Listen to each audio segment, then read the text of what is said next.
Relatives of 19-year-old Alexander Silva, or AJ as they call him, say the last time they saw him was last April 5th, Easter Sunday. Every time I think about him, all I remember him saying is, "I love you, Mom." And he gave me a hug, and that was it. That was the last hug. That's the last time I talked to him. It's the last "I love you" I'll ever hear again. I have a glimmer of hope that he's still alive, but it gets very hard. More than 5 months have passed with no word from AJ. Relatives believe that's because he's dead. It's just not like him not to contact or need something from one of us. My mind wants to say, no, you know what, he's just hiding or something, but my heart tells me no. You know, he's gone because this is not like him.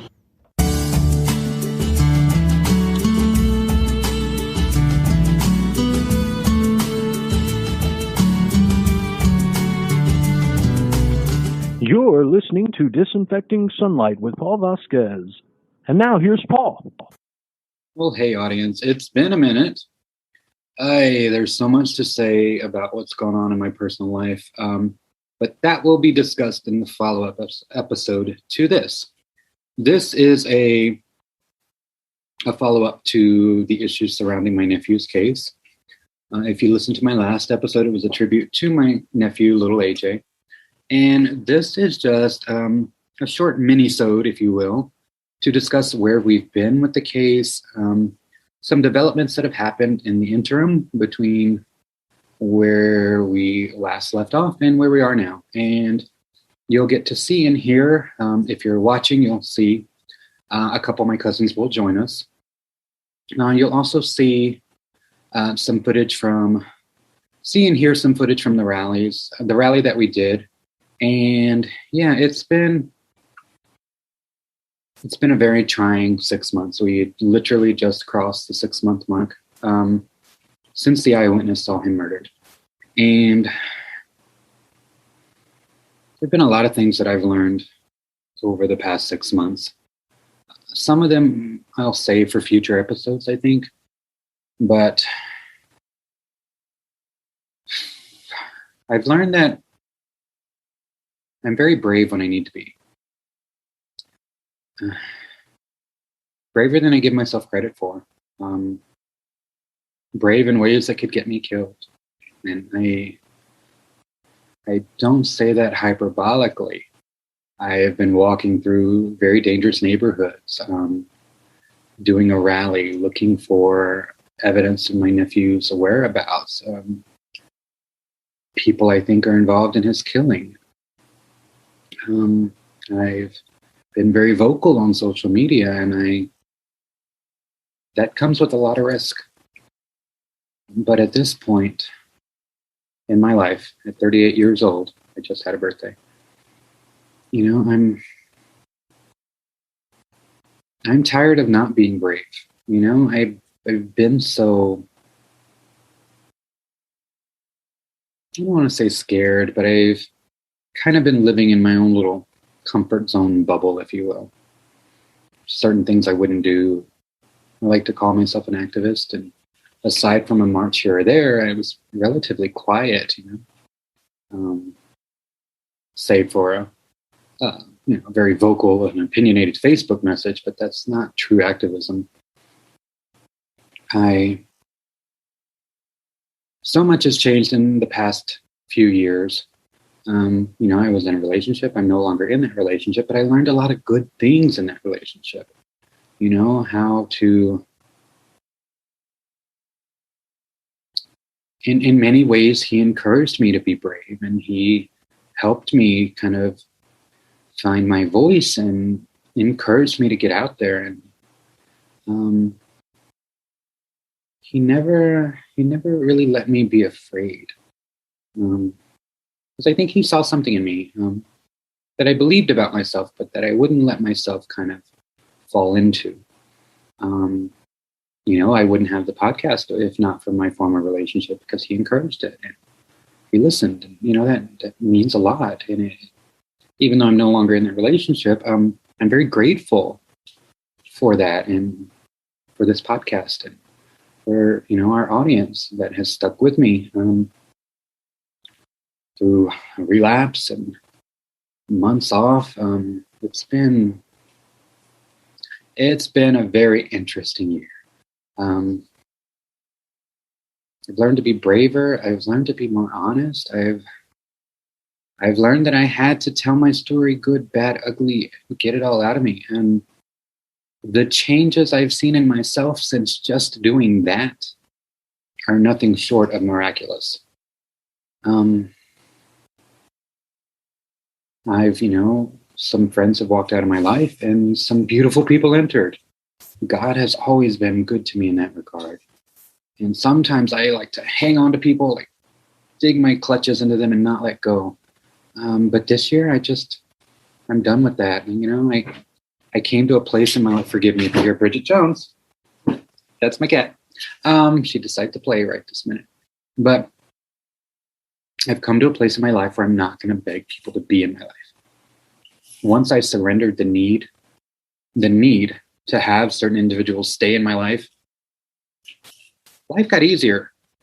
Yes, I grieved, the loss of a friendship or the loss of two friendships, but I met people that, this isn't to compare former friends to current friends, but, just the God that I believe in, and I don't really define God, but, God is this big presence.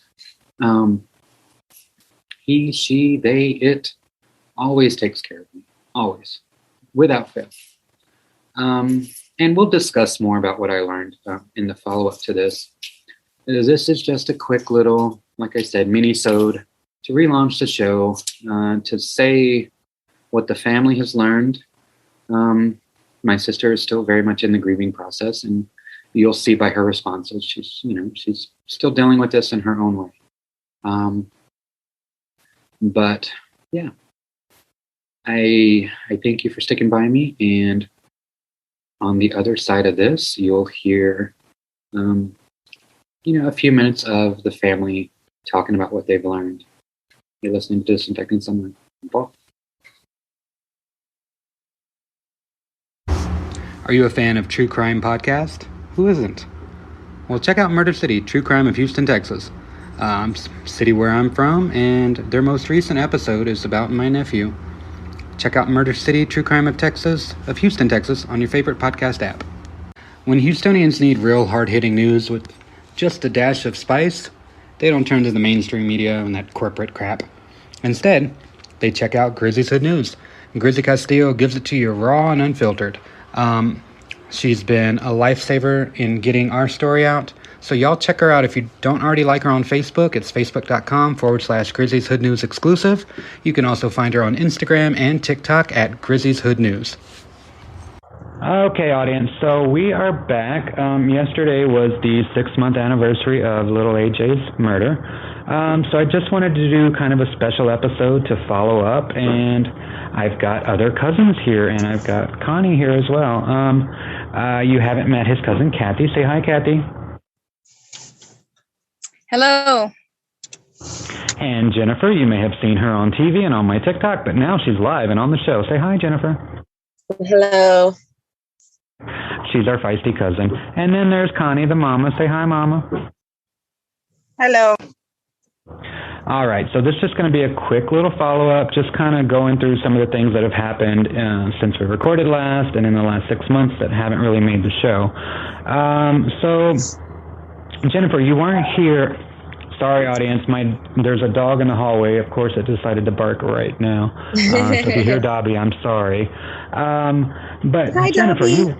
Hi, Daubers. Jennifer, you weren't here when we did the last podcast, so there's a couple questions I wanted to ask you. The first one's going to be a little heavy, but you and I went and we got the eyewitness statement, and I never asked you, how did you feel hearing what she said? Well, at first, it was just a shock. I don't think my brain took it all in at that moment.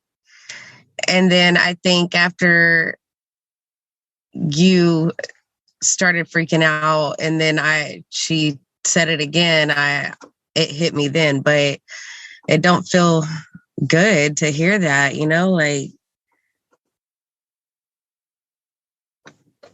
for a second I was hoping it wouldn't have been him, but I do believe that she's seen what she's seen in it was him.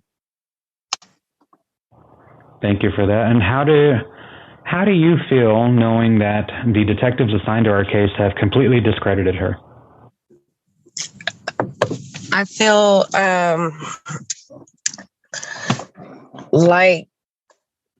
like they don't care about him. They don't care about,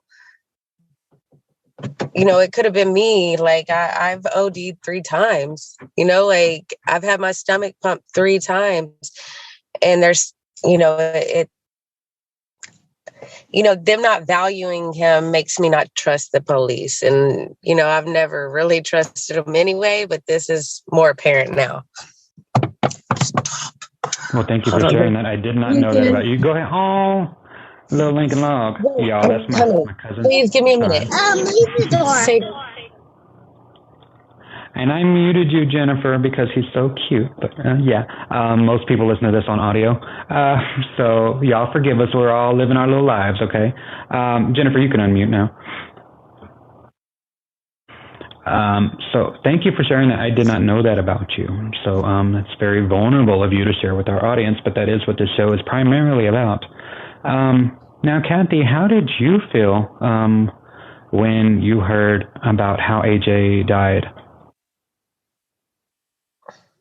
I was in shock. I'm still in shock today because I didn't think that, what happened to, our family, but we're here, to support. That's what our family is about, is to support anybody and to help anybody with their issues, but, it's kind of crazy.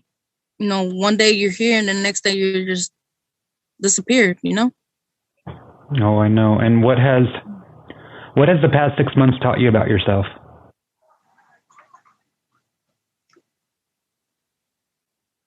That in the end, that there is family out there that loves you, even though we come together when we were broken and we came together through this, even though I wish it never happened like through this, but that you just need family, and family's there 100% for you. Girl, that needs a hallelujah. Thank God for saving me. Sorry, I had to do a Medea on that one. Now, Connie, what has the last 6 months taught you about yourself? Audience, Connie is currently busy. Jennifer, I'll follow up with you. What has the last 6 months taught you about yourself? That, when family needs me, I need to be there. And they've been there for me as well. And just not to give up, not to quit, looking for him and trying to get justice for him. And it's made me more of a fighter and more of, I don't know if this is possible, more of an outspoken person, but just more of an activist, I guess, because I wasn't really one. I just went with the flow of things. But now I'm speaking out and just trying to get what we need for AJ. Amen to that. Now, would you say that this has strengthened your faith or weakened your faith? Because you're our Christian soul sister. Yes, very much so. I've leaned on the Lord at times. Just like when we got that one scare, we thought it was him. You remember the call you got, Connie? I think you thought it. The detective had thought it was him, but it wasn't. So that, I really, really broke down. I think you were here, Paul. Yeah, and we were both breaking down, girl. Wow, yeah. That was, that was hard. And I think I'm still going to break down. I stand in agreements. We'll find him and get the closure we need because of my faith in the Lord. So,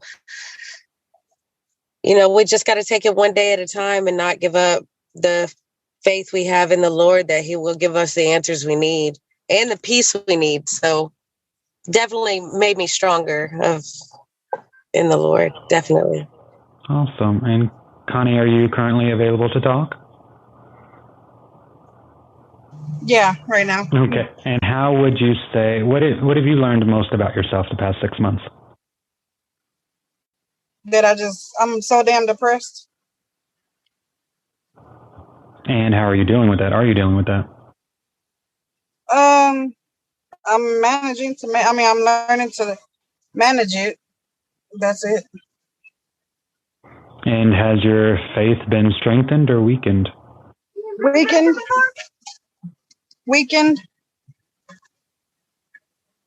Well, you don't have to smile. I know it's not a happy event, and we all respond in our different ways. But audience, I mean, you'll remember this is Connie's son. So it's been, I'm not a mother, but if you've ever lost a child and you are a mother, you'll know what she feels. And it's been 6 months, which seems like a long time, but it really isn't. Now, how did y'all feel becoming activists, going to rallies and whatnot? And we even held the little candlelight vigil over the freeway.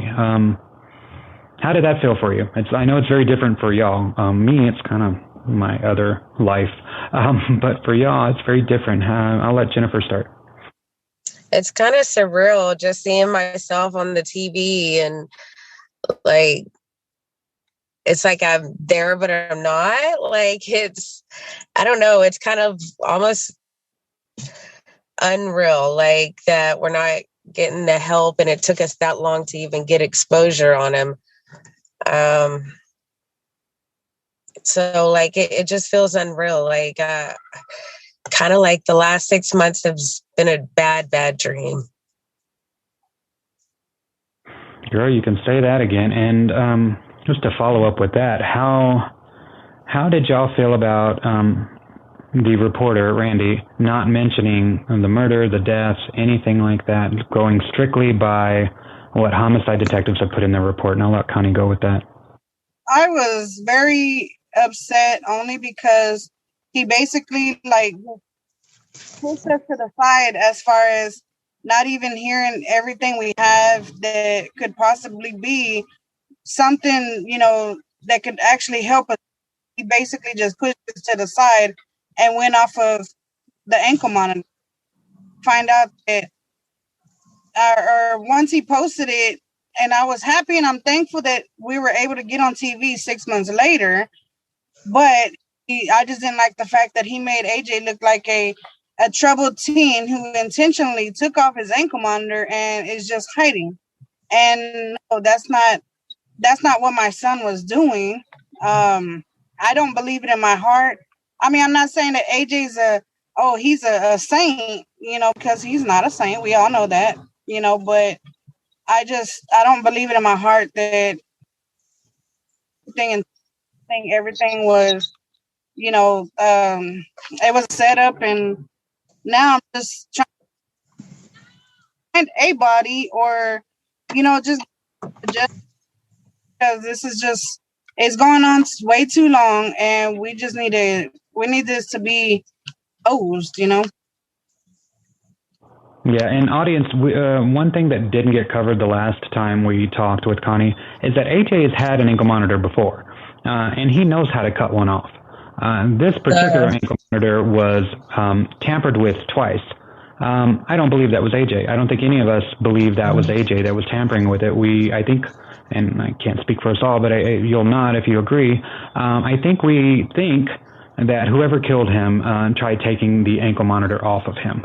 Because AJ knows how to get bolt cutters and just snip and be gone. This ankle monitor, no, I don't believe that. Now, let's see, where else did I want to go?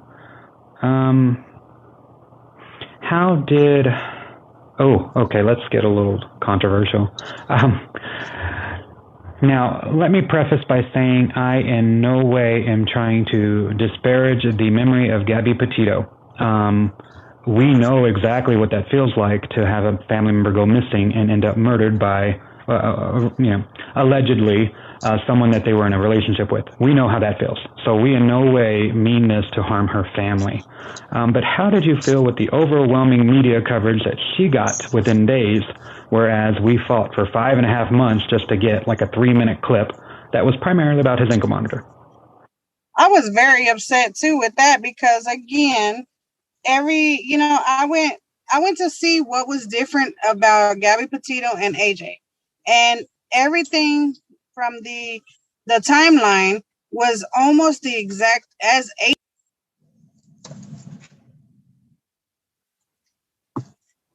Can you hear me? Hear me? Yeah, I can hear you now. The only difference about AJ and Gabby Petito is the fact that, to me, she's...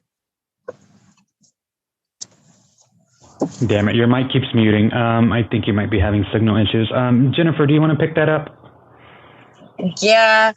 It doesn't surprise me because the way cops have treated Black men and,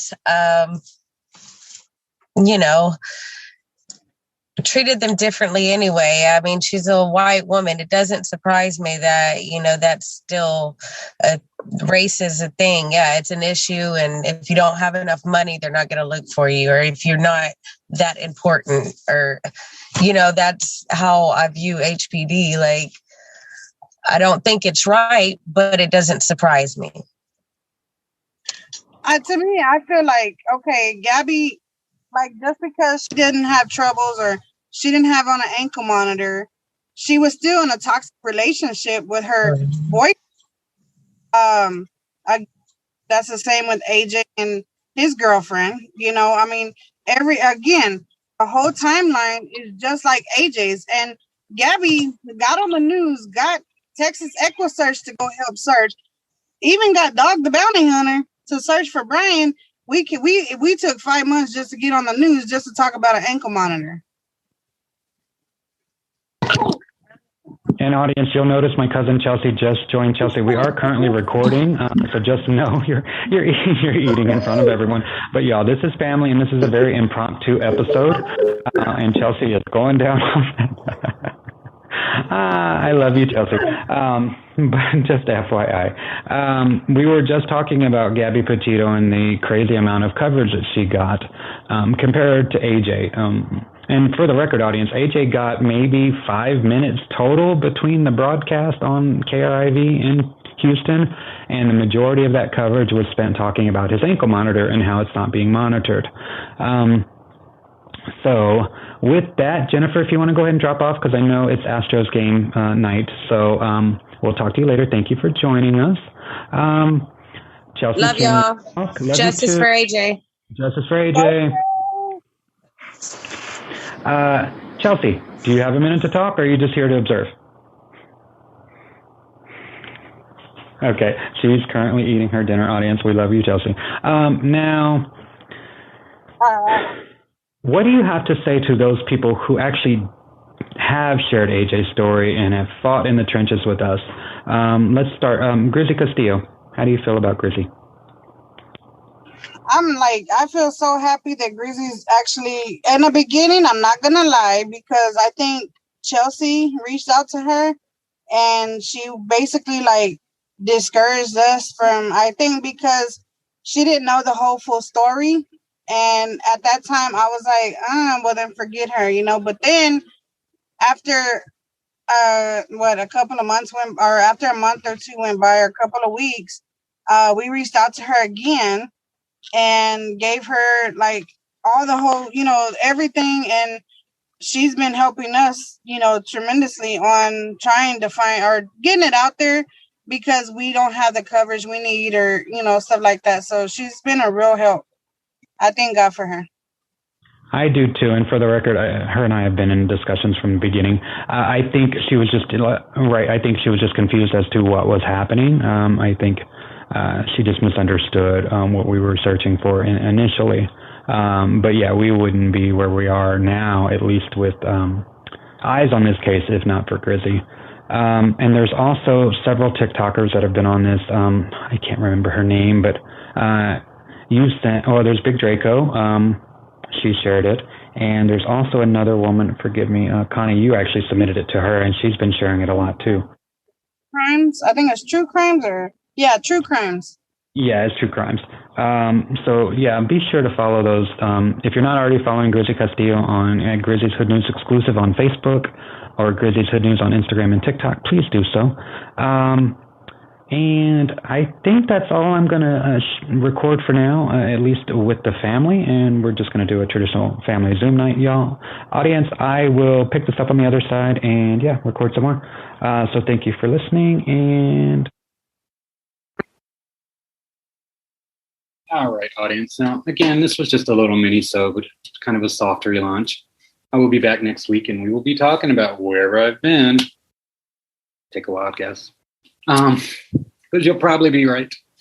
Having said that, I am grateful to be back, grateful to be alive.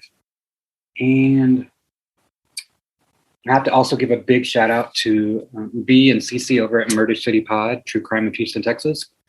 Look for them on your favorite podcast app. Again, that's Murder City, True Crime of Houston, Texas. Look for them.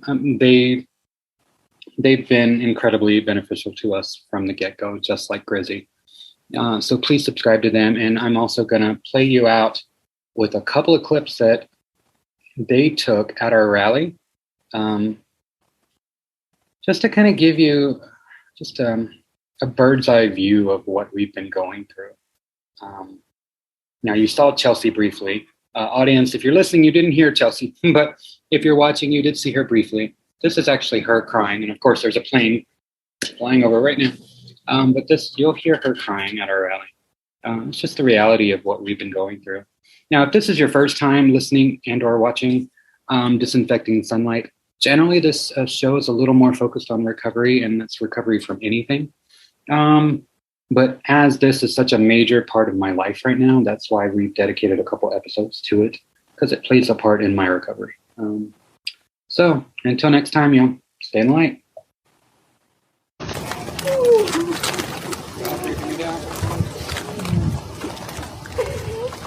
This is the hard part. Yes,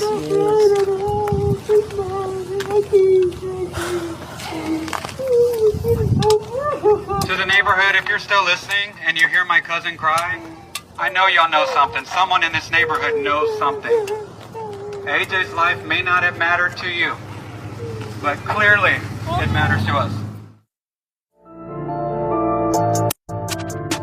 AJ! All right, well, Justice for AJ! Aww. Thank you, Lila.